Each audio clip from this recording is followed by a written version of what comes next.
आप लोगों को बताना चाहेंगे कि हमारी श्रद्धा, हमारी भक्ति बहुत ज़्यादा कई बार घातक भी हमारे जीवन के लिए हो जाती है जब हम सब भगवान के अनुनय विनय के लिए अपनी यात्राओं पर होते हैं या भक्ति में लीन होते हैं और अपने जीवन को भगवान के चरणों में, पावन चरणों में समर्पित करना चाहते हैं। ऐसे में कुछ ऐसी घटनाएं घट जाती हैं जो जीवन भर का दंश दे जाती हैं। नमस्ते, मैं हूं Ajay Sahni, star real reporter news के अपने पेज पे पुनः एक बार जय जयकार करने हेतु आप सभी के बीच हूं दोस्तों, और अपने रियल रिपोर्टर न्यूज स्टार वाले यूट्यूब चैनल पर भी आप सभी का स्वागत करता हूं, अभिनंदन करता हूं। आप लोगों को लिए चलता हूं सीधे सीधे कटरा, जम्मू कश्मीर। जी हां, माता वैष्णो देवी के दरबार में चलिए। आप लोगों को जानकारी हुई होगी, वहां पर एक भयंकर भगदड़ मची है। नए साल पर कई श्रद्धालु हजारों की संख्या में, लाखों की संख्या में वहां पर भीड़ होती है माता वैष्णो देवी के दरबार में। देश के अलग अलग हिस्सों से, अलग अलग प्रदेशों से, जिलों से श्रद्धालु चलकर श्रद्धा पूर्वक माता वैष्णो देवी के दरबार पहुंचते हैं और वहां पर श्रद्धा सुमन अर्पित करते हैं, अपने जीवन को धन्य बना लेते हैं। 12 किलोमीटर की कटरा से लेकर वैष्णो देवी तक की जो चढ़ाई है पर्वत श्रृंखलाओं पर, वह स्वर्ग की अनुभूति कराती है। लेकिन वहीं पर जब कभी ऐसी घटना घट जाए जो आपके जीवन में एक बड़ा तकलीफ और कष्ट और एक कड़वा अनुभव दे जाए तो कैसा लगेगा। यही हुआ वैष्णो देवी के दरबार में। नए वर्ष पर कुछ लोग माता के चरणों में जाकर नव वर्ष की शुरुआत करना चाह रहे थे, 2022 की शुरुआत करना चाहते थे। उन लोगों के लिए यह वर्ष बड़ा कठिनाइयों भरा, उनके परिवार के लिए बड़ा दुखद भरा पहलू साबित हो गया।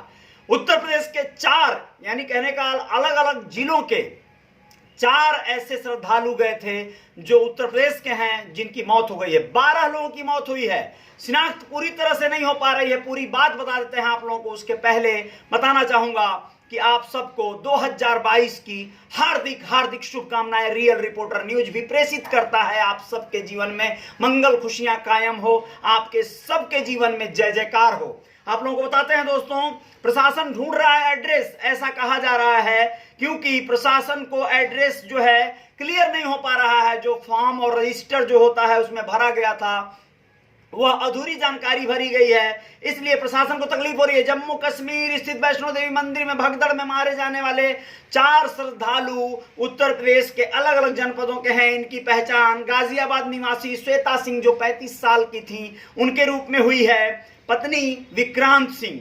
गोरखपुर के निवासी डॉक्टर अरुण प्रताप सिंह 30 साल के हैं, लेकिन असली उनका गांव कहां है, उनका पता कहां है, पूरी तरह से नहीं निकल के आ पा रहा है।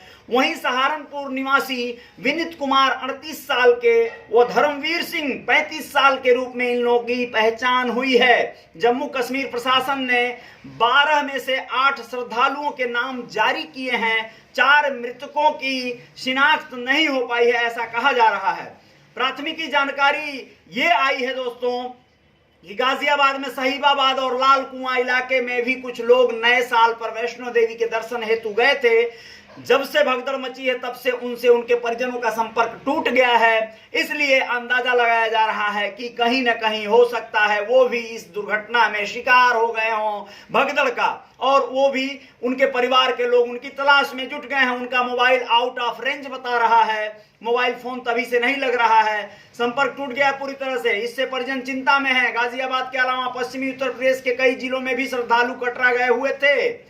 गाजियाबाद में मृतका श्वेता सिंह कहां की रहने वाली हैं, अभी तक क्लियर जानकारी नहीं हो पाया है। गोरखपुर के अरुण सिंह, डॉक्टर अरुण सिंह का भी यही हाल है, वो एक्चुअल कहां के थे नहीं जानकारी हो पाई है। ये सारी चीजें हैं, लेकिन ये क्यों नहीं हो पाया है? क्योंकि उन लोगों ने जो रजिस्टर होता है, जो इंफॉर्मेशन देने वाला, उसमें जब जानकारी में सिर्फ लिखा था अरुण सिंह गोरखपुर, श्वेता सिंह गाजियाबाद, बात खत्म।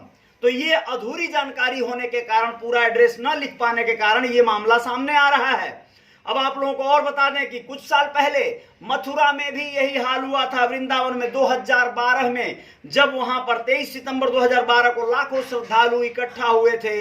इस दौरान भगदड़ मची थी और 2 श्रद्धालुओं की मौत हो गई थी। 2010 में भी ऐसा ही भगदड़ हरिद्वार के कुंभ मेले में देखा गया था। तो ये होते रहता है, जहां भीड़ लगती है वहां पे बहुत सारी इस तरह की घटनाएं, दुर्घटनाएं होने की संभावनाएं प्रबल हो जाती हैं। आप लोगों को इसी के साथ साथ गोरखपुर में एक ऐसी घटना के ऊपर लेकर चलते हैं, जहां पर एक गोरखपुर में आलू व्यापारी को लूट लिया है कुछ बदमाशों ने। वह जब अपने घर जा रहा था अपने दुकान को बंद करके, तो 1,91,000 रुपए उसके पास थे और उसे लूट लिया गया, उसे मारा पीटा गया, उसकी स्कूटी भी छीन ली गई। वारदात बढ़ी है, विकास बढ़ा है तो वारदात भी बढ़ी है। गोरखपुर में बदमाशों ने देर रात आलू व्यापारी से 1,91,000 रुपए नगद लूट लिया। यही नहीं, व्यापारी की स्कूटी भी लूट ले गए। यही नहीं, हैरान कर देने वाली बात यह है कि पूरे साल जिले भर में हुई ताबड़तोड़ लूट की वारदातों का खुलासा करने की बजाय पुलिस लूट के आंकड़ों में खेल रही है।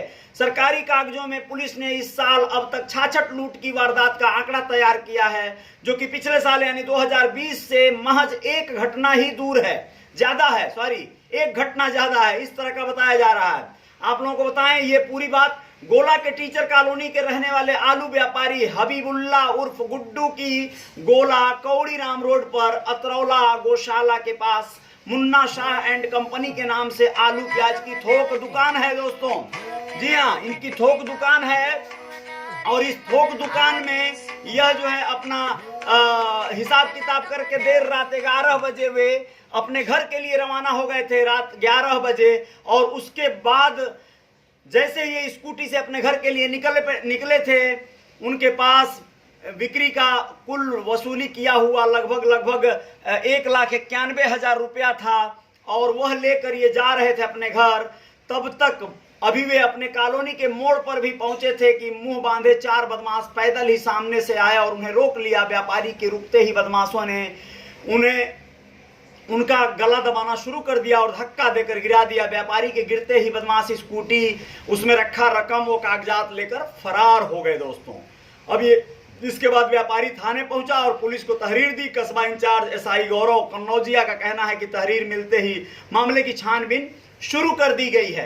तो ये रहा गोरखपुर और उसके इर्द गिर्द के कुछ मामलों की जानकारी आप लोगों के बीच। बहुत बहुत शुक्रिया आप लोग जो लोग बने हुए थे मेरे साथ Ajay Sahni real reporter news के इस पेज पर और मेरे चैनल पर रियल रिपोर्टर न्यूज स्टार वाले पर हार्दिक स्वागत करता हूं आप सभी का।